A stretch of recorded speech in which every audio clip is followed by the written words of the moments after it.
Not everyone can have 10% of Africa's rare earth minerals because there are more than 10 countries in Africa. But even if they do, not everyone can access those minerals. We tell you at Layla, and it doesn't get engaged with, that these are the most vulnerable and underdeveloped countries that just get exploited by more economically developed countries on the affirming side of the house. They aren't feared. There is no ability to hold them accountable. This is the point where the most vulnerable people lose out on any economic benefit that affirming can provide.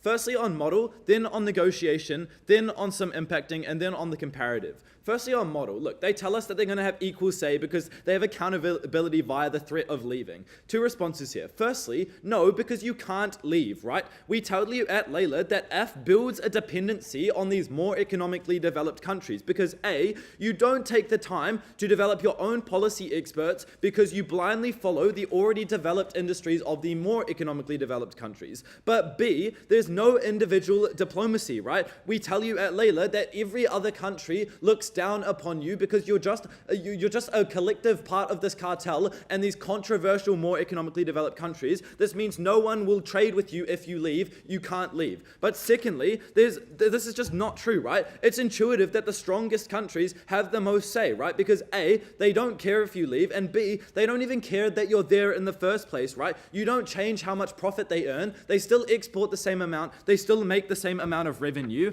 It doesn't make any sense. So then on negotiation and just like the market. Look, they tell us that you negotiate better because there's no alternatives now. Firstly, but these are the most vulnerable and unnegotiable countries that they're trying to impact here, right? These are the countries that are a small producer and can't negotiate in the status quo. They don't gain anything then because they're not, even if they negotiate better, like holistically, they're not making that much profit because they're not producing that much. But secondly, they don't negotiate well.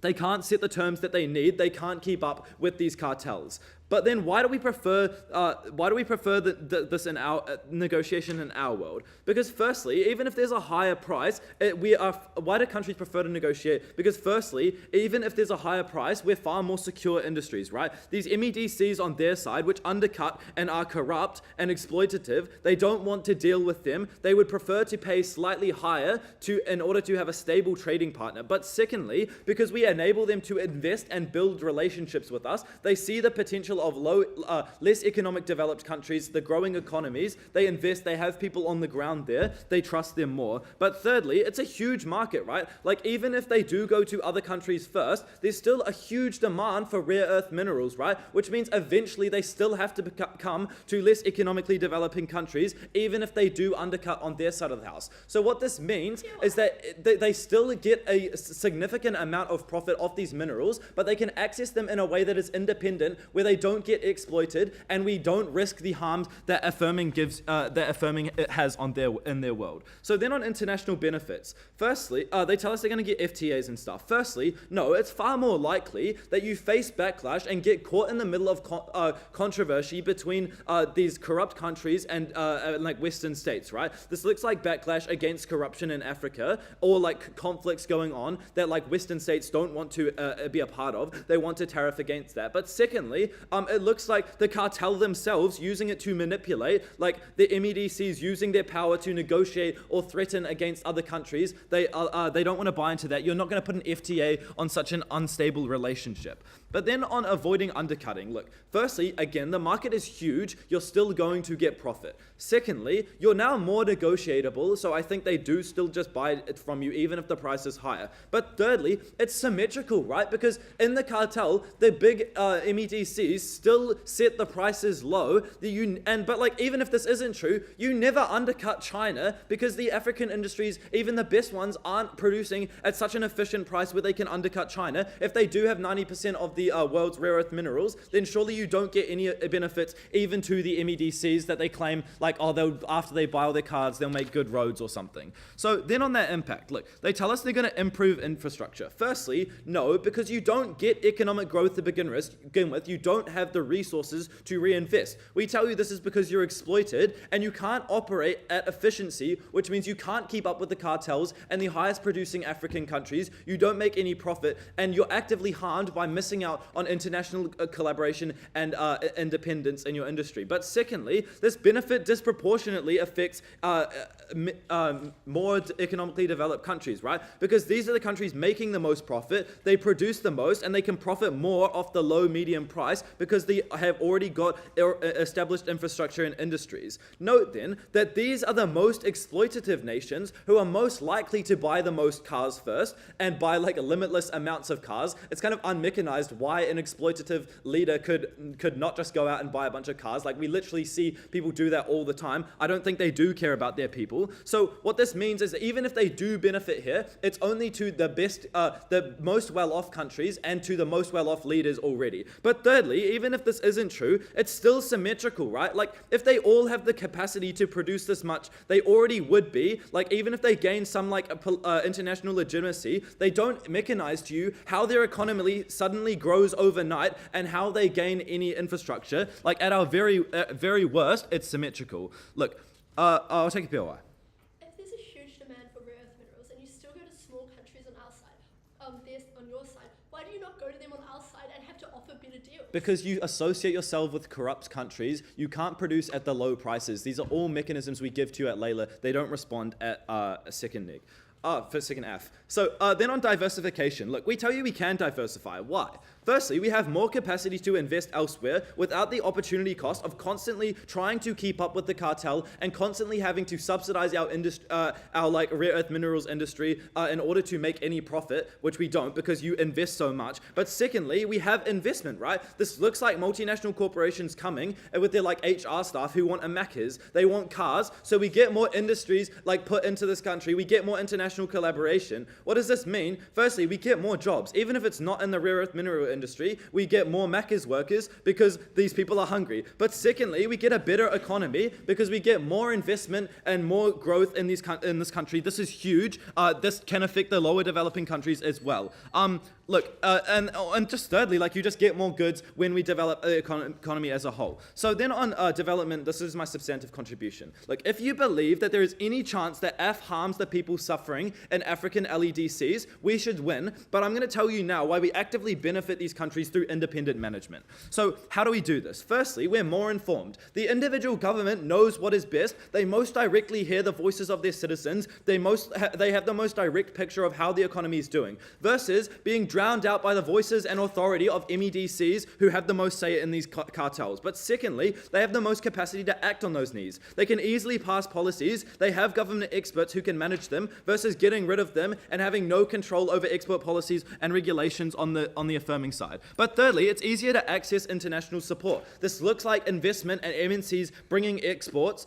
This looks like money, growth, jobs. Even if like they do take over, right? They're still hiring local employees. That's still huge. That's still food on the table for a suffering, poor African family. What does this mean? Look, we just get more growth on our side. But even if you don't believe that, the harms that F does are like incredibly abhorrent, and you shouldn't support that.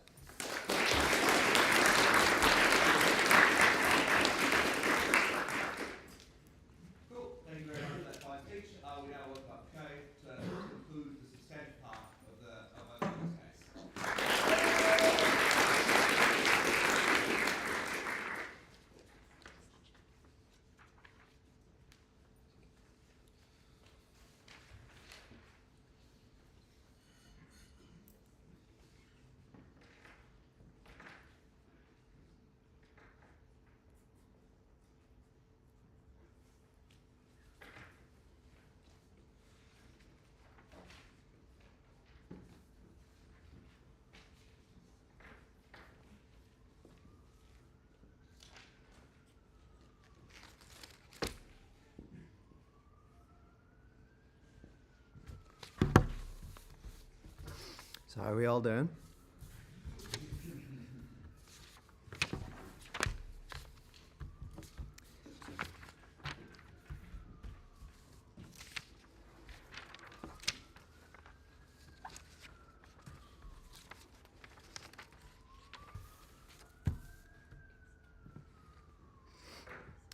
If I had a nickel for every time at this tournament I've had to debate with Bop about rare earth minerals, I'd have 2 nickels, which isn't enough money to develop an African nation, but it's weird that it happened twice. Okay, 3 main things to go over in my speech. Firstly, some notes on framing. Then secondly, on what I think is the biggest push from either side on economic development. And then lastly, some of what I think our unresponded path to victories are on international relations and conflict reduction. Okay, so firstly on framing here, right? I think one of the biggest points of contention in this entire debate is how do these cartels operate, right? Because we tell you all the way from first that there is a natural mechanism to enforce a large degree of egalitarianism within these organizations, i.e., right, everybody has the ultimate nuclear bargaining chip of I'm going to leave and I'm going to sell my stuff for half the price, right? What we essentially hear as a counter-framing from the negative side, is that inside these organizations, it's like scaled to resource wealth. So these countries, like inevitably, because they're not the exact same country, have slightly varying levels of how many minerals they have and how much they can like mine them. Therefore, those countries boss everybody around, and it's really, really bad, right? Firstly here, right, I feel like we can mitigate this to a big degree in quite a surface level way, just saying that like I don't buy that a resource-rich nation has like no mining operation, right? I feel like the differences between these countries, while we do like have to concede just because it's the real world that they do exist to some degree, they're not as large as like Neg tells you, right? Where we essentially hear that, oh, no, like no, only 10 countries could have 10% of the mineral because that's how maths works. While that is true, there are like multiple minerals at play here, right? You have cobalt, you have lithium batteries, you have all the other ones. I don't know, I'm not a geologist, but there's a lot of rocks involved here, right? There's a lot of percentage points to go around, and therefore all of these countries, I think, have a lot of power. So maybe there's some difference, right? But I think logically, for like in any case, for you to be included in a cartel, you need to have some kind of value. Nobody's bringing in like resource per Paul, who has 1% of the world's cobalt, because he's completely useless and he can't undercut you anyway, right? So then on economic development here, right? I think this is probably where you give the debate to either side, so I'm going to spend a lot of time on it here. I think there's 2 things under this. Firstly, on just capital generation in general, and then secondly, on the relations within the cartel, how do these countries interact with each other, right? So on capital generation, right? We tell you essentially the biggest push here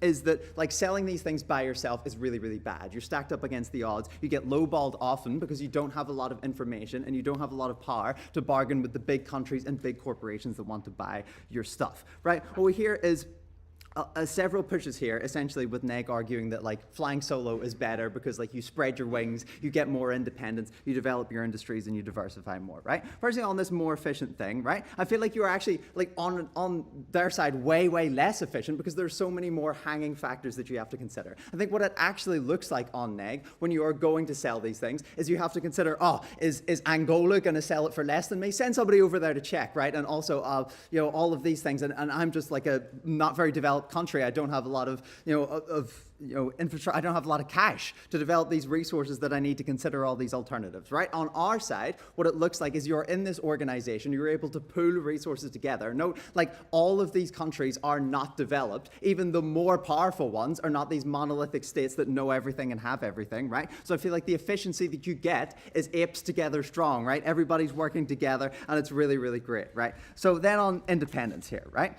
I feel like what essentially the missing link in Neg's push here is that you need this capital in order to train your own policy experts, right? You need the influx of money. If they can't prove throughout this entire clash that you don't get that initial influx of money, they can't get any of these benefits. They have no path to get to them, right? I feel like, so then the next thing is like, why do you have an incentive to not just rely on like the DRC's policy experts and to get your own, right? Because I feel like largely these countries are like not stupid, right? Like I just don't buy that you're as a leader of a nation, like entirely willing to be completely subservient to another country and not even try to set up your own industries. I think because you're collaborating so much, as we tell you, right, you develop the ability to learn from these countries, right? Maybe somebody from the DRC thinks like, hey, I'm going to go work in Angola this year, right? Now you get that. Now you get all of that experience. That's super, super good. We don't hear why that's exclusive, right? Then we also hear this probably one of the biggest pushes here, that there's a huge demand in the market for rare earth minerals, right? Like you're never going to get lowball because so many people want to buy them, right? right? I think there's a couple of responses here, right? Firstly, most of your customers, I think, are actually one step ahead of you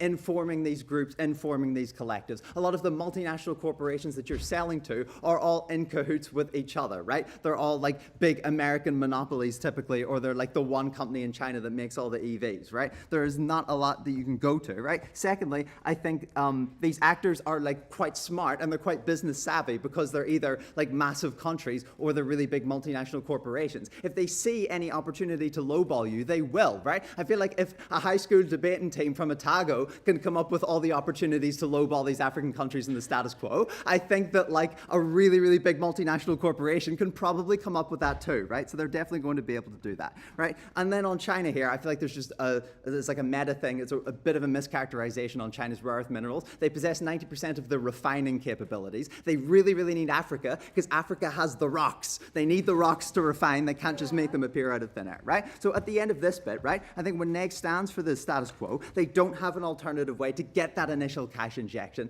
right? That's why we tell you you get all of these benefits, right? We get this metric increase. That's why our side is so much better off here. That's why the collective bargaining is better. I'll take that POI. There are many internal conflicts, diverse cultures, and varying incentives within African governments. How do you get the diplomacy you claim within this cartel? Well, I feel like what we tell you, actually, to very little response, is we have a lot of mechanisms to do with conflict reduction, right? We tell you in the status quo how African countries are often funding rebellions and civil wars in their neighbors and countries around them. We tell you that when you are all self-interested together in a collective economically, you are then very, very unlikely to keep doing that because you don't want the country next to you to topple. You lose out economically, right? So then on intra-cartel relations, right? We tell you that, again, as I flagged you in framing, is a necessarily egalitarian versus the big dogs bullying you thing, right? Let's say you buy that the big dogs in this arrangement are bullying you, right? That they have a lot of power. And what are the examples of the harms of this that we hear from NEG? I think something we hear first along the line is that like they come in and they strip your mine for parts and shit, right? Firstly, I think this is just crazy. I don't think they're sending like Triple T around with his baseball bat to bash up your cobalt mine and completely destroy it. This doesn't happen. But let me engage with this on a more reasonable level, right? I think we also hear that they determine where the foreign investment goes. Note we flagged you at Beth, this is not like similar arrangements to like the oil countries in Saudi Arabia. They don't run your country now, right? It's a collective, not a union, as we hear flagged to us from NEG, right? Then we also hear that you have no capacity to leave these if they do go bad because everybody thinks you're evil. I think what you weigh, panel, and the incentives of your customers who just really, really want money and they also really, really want these special rocks is that they care more about a lowballing opportunity, what their potential reputation looks like. I feel like in the case that you're already manipulating developing countries, then you're probably like you don't really care about looking good, right? And then essentially, finally, we hear that these cartels like won't push for higher prices, right? They'll just go for like a mid-level price because they can get away with it. I feel like you don't buy this and for several reasons, right? Firstly, if you buy from NEG that these countries are corrupt, I think the leader of the DRC just wants more Bentleys, and by process of like doing like subconsciously, he also manages to get a lot of money into his country's economy, like we flagged you at Emily. I feel like, secondly, if you think that the leaders of these countries care about their countries, they see their people struggling, right? They're always going to push for the highest prices. They finally get the power to negotiate with the big dogs, and that's why we're proud to affirm. Thanks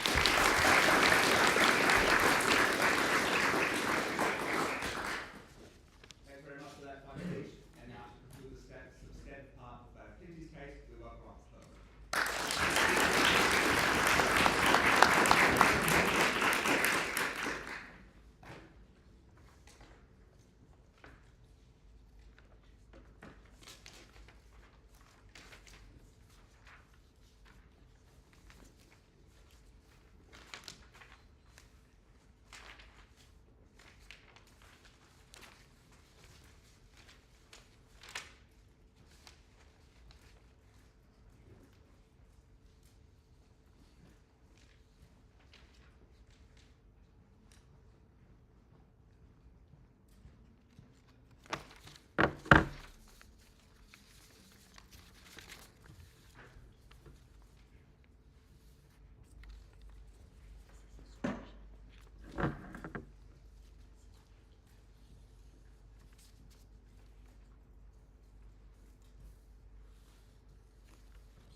When one African country is exploited by China, one by the US, and one by their own government, the country's needs are all vastly different. We don't support a world where the most vulnerable and developing nations' economy and people are put at risk for the benefit of those that are already ahead in the industry. 2 points of clash, first on African countries' economy and then international relations and exploitation. So first on the economy, firstly they tried to say that everyone has like equal negotiating power and everyone's happy. This was pushed all the way down the line. Firstly, this only applies in a world where all nations, like Af said, it's a very changeable continent, have the same capacity, incentives, and economy. Like the truth is, they just don't, like Layla said, if you have the biggest production, you're going to have the biggest power. I don't know, but anyone in here that knows basic geography knows that not all rare earth minerals are just evenly distributed throughout the whole continent. It's not that hard to believe. So why should you believe our setup? If you provide 20% of the minerals, this is more than important than the tiny little country in the corner providing 5%. I think it's pretty fair to characterize that within these negotiations, those providing most of the minerals are gonna have the most say. They try to say that they're all mineral rich, so it doesn't matter. Like I just said, that's just even if they're all mineral rich, some are always gonna be more than others. Yes, they're more mineral rich than the US, but a tiny country is not more mineral rich than one that just even if you believe that they're all completely unevenly distributed, one country's just bigger than the other, they have more. This is obvious. So then even if you still don't accept our setup, that this will be true, it's still not even, because one country is just more developed, they have bigger production, they've got a better economy, they can better afford to have bigger mining productions, they have more labor, they've got more people to actually get these minerals. The amount of minerals don't matter when no one can get them anyway, and also that countries that are more corrupt can just scare other countries into doing what they say. What does this mean? It means that these countries are seen as more powerful, whether they actually have a bigger negotiating power, whether their vote is taken more seriously, doesn't matter. When other countries see them as more powerful, they want to agree with them more because they just have a bigger stake in the industry. Other countries are scared of them. The impact of this is that the middle countries then tip to benefit the most economically developed ones. All these countries just have more negotiating power. Note that you should weigh this highest on severity, because this means that the most vulnerable countries and not getting the say when negotiations happen. They're not helping the tiny little country, they're helping the masses of ones that provide 90% of the minerals within the cartel. So then they said that any resource, if you're super resource rich, you're just going to have a mining operation and you should just believe this. They didn't give any mechanization, so why is this not true? Because no matter, if you've had a civil war going on for the past 2,000 years, you are not focused on extracting lithium. You don't care about that. You care about the fact that people are starving and dying. Saying that all these countries just automatically in mining operations because they have these minerals is just stupid, frankly. It's if they all had these super good mining operations, then why aren't they all just why don't they all have a booming economy, and why aren't they all so rich when it says on the info side these are such essential minerals? This doesn't make any sense. This is so harmful on their side because they're forced by the cartel to first reject certain investments. This looks like a big country in the cartel not having a strong alliance with another country, saying that no one's allowed to allow China to invest in their industry. This means that these countries could highly benefit from this, even if it's exploitative. Any investment is good investment. And then it also means they just restrict the selling price. This means these countries that already can't afford to be mining all these minerals, they can't afford the labor, cannot raise their price to account for this. This is when people are harmed. This is when their economy can't grow. This is when even if they're in the cartel, they're not selling any minerals anyway because they can't afford to. So then they said that you have less conflict within Africa because you have stakes in other countries. So even if you had a civil war, you're gonna care about the other countries now because you care about the mining. But the truth is they don't all pool together their resources and then sell them. They're still selling them individually. So just because that you're deciding the trade agreements together does not mean you suddenly don't care about the civil unrest that's been going on for the past 2,000 years. These wars aren't tiny little arguments that happen this debate. No, it's in conflict where people are dying, where people are actually being impacted in proper ways, where people are not being able to afford to eat, not being able to just live. This is where people's lives are being taken away. They care about this far more than wanting to agree with them because you go to a monthly meeting. This doesn't make sense. They don't actually have stakes in other countries. In fact, it's still better for, even if they're doing trade agreements together, it's still better for them if the other countries are doing as well because they're still just selling more minerals. So then they said that people struggling nations are still struggling because they don't go to our side because the bigger nations just do it cheaper.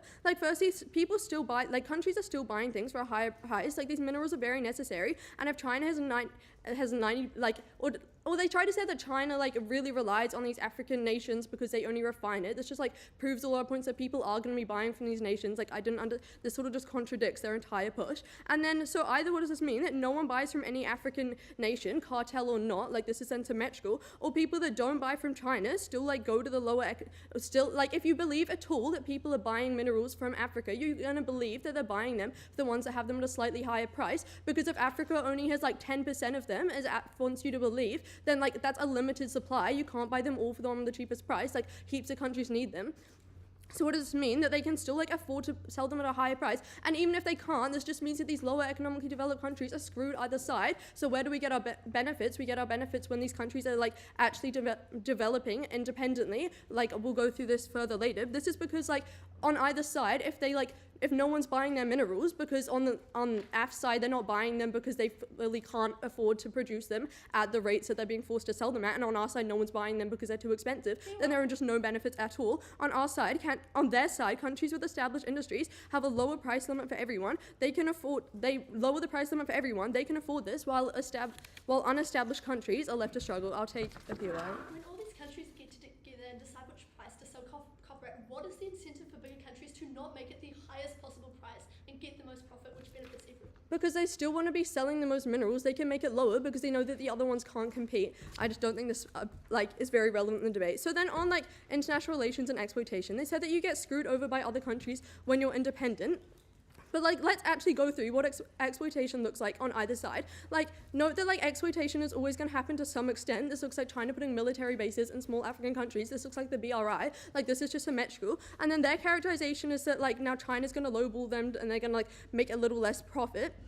Note that these minerals are like very valuable, so it's like really necessary to China. If the demand is high, the price can be high as well. There's no reason for these small countries to take the lowball offer when Japan just like offers them more because they need them more. This is when these countries actually get money. On the other side, they're not selling any, or they're having to sell them for a low price. Like this just doesn't make sense. And even if you like still believe this is like if you don't believe this, why is it worth on their side? Because now not only they're being exploited by China, they're just also being exploited by the country next to them that is like forcing them to not take certain investments. So essentially they're now exploited by the So what does this mean? This means that like when one country has strong ties with the US and then wants to like make trade agreements to benefit the US, this means that small countries now not only being exploited by China through the BRI, the countries next to them through stopping investments, but now just also the US because their entire economy is like bent on helping the US. And they said that you're not going to be corrupt if you want to appeal to other countries. When Japan's economy relies heavily on these minerals, they don't care if like an African country is exploiting their people for this labor. There's no accountability at all because it's so necessary. At least on our side, you can believe there's like some level of accountability when there's just more options for people to go to. People don't have to go to the cartel, and there's like more things that more places people can buy minerals from. At the end of the debate, we win on economy when countries aren't adhering to policies that don't benefit them and only benefit those already ahead, and they can actually afford to innovate within their own industry. And we reduce the amount of exploitation, and note that the importance of independence when developing from Ollie was completely unresponding to, and the importance of not being codependent when you're such a small and developing nation. Thanks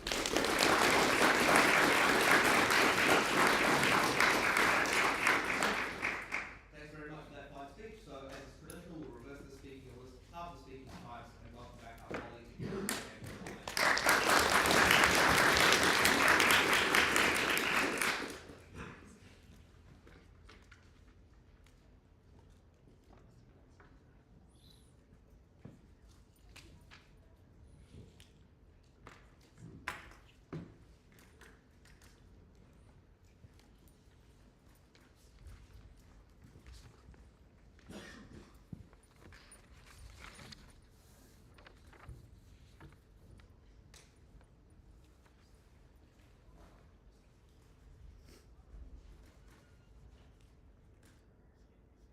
When you collaborate with countries that are actively incentivized to engage in exploiting you, but already do things like conflict and other harms, you have no accountability mechanisms against them, your economy fails, and the most vulnerable people in the most vulnerable countries face the consequences, and we never get independent development. Look, firstly on model, then on security, then on economy.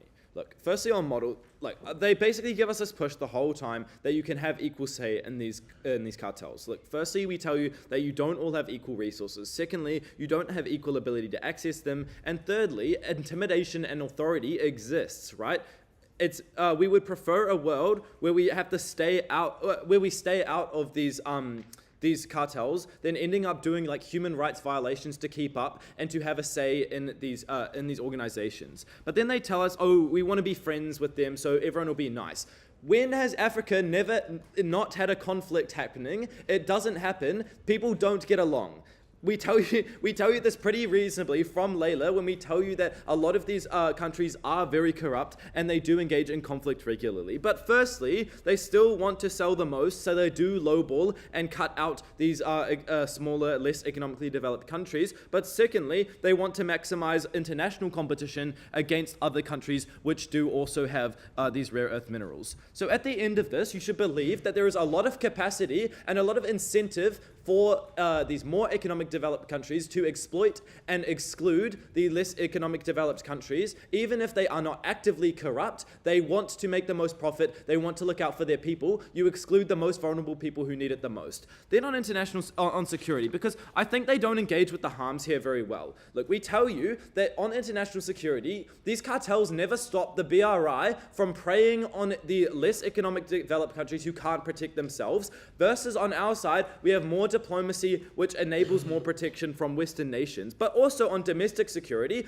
you actively enable and engage with countries who are constantly doing conflicts in your nation or nearby you, or constantly trying to attack you and your people. You're now dependent on them, or at least associating your nation with the terrible and abhorrent actions that they do on a daily basis. Look, at the end of that, you should believe that even by association, this is a big enough harm to your people that you should not engage. So then on economy, why do they not get any benefits anyways?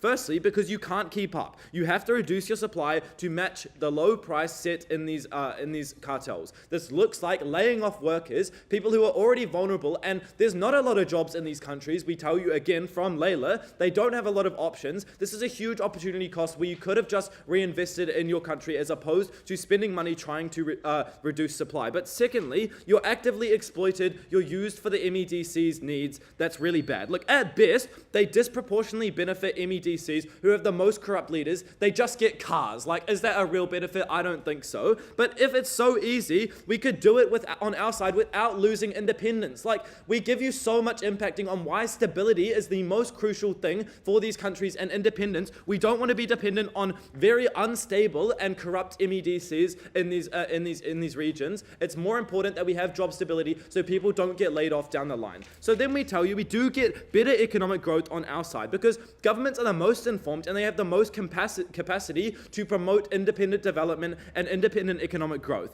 But secondly, they don't associate with corruption or conflict and they don't pose a threat, so you look better, you get better diplomacy and trade. Even if they do get undercut, you still get buy-in. But also we get investment. This looks like diversification, collaboration and expertise coming into your industries. This is like inherently very good growth. Look, even if this benefit takes a little bit longer at our very worst, eventually you get stability. Like, you don't get like miners getting laid off and not being able to feed their family or like afford a higher quality shelter. Like, this is like a very appealing to exponential growth. Like, we think this stability and independent growth should be the biggest impact. I'm very proud to meet it.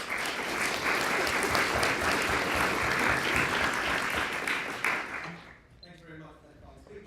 And now, honestly, basically, final, we welcome back Italy to give us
Look, in our absolute worst case, when we only benefit these massive corrupt African nations and only they get money, to me, that still sounds like millions of people in developing African nations still getting benefits, still getting an economic benefit, still getting more jobs, secondary industries that was never responded to. I think insofar as you believe that is true for one country in the entirety of Africa, we win this debate. A few things to do in this reply, a couple notes at the top of this, then on why we actually do benefit the most vulnerable, and then on like the obvious case. Okay. Firstly, at the top of this, I think there are two ways you can look at this debate, right? I think in the world in which we can mobilize rare earth minerals, it's just more intuitive to join the cartel. And I think if you can't, there's no change in the debate whatsoever. I think then on why we benefit the most vulnerable. Look, in the status quo, we tell you from first, there is a race to the bottom. The most vulnerable countries are the most likely to sell themselves short because they need the money so desperately. We tell you because corporations want money and profit, they are likely to want the shortest price possible. What this means for the debate is that under neg, the most vulnerable nations that they try to win on will do anything to get any degree of money. They undercut each other, they lowball and lowball and lowball. They end up with barely a profit margin. They end up with barely any money to pay back the mining industry altogether. I think insofar as that they just don't get a benefit, right? Because these vulnerable people they try to win on just end up selling themselves short. If you buy this as even vaguely true, I think they just can't get a benefit here. But even if you buy none of this,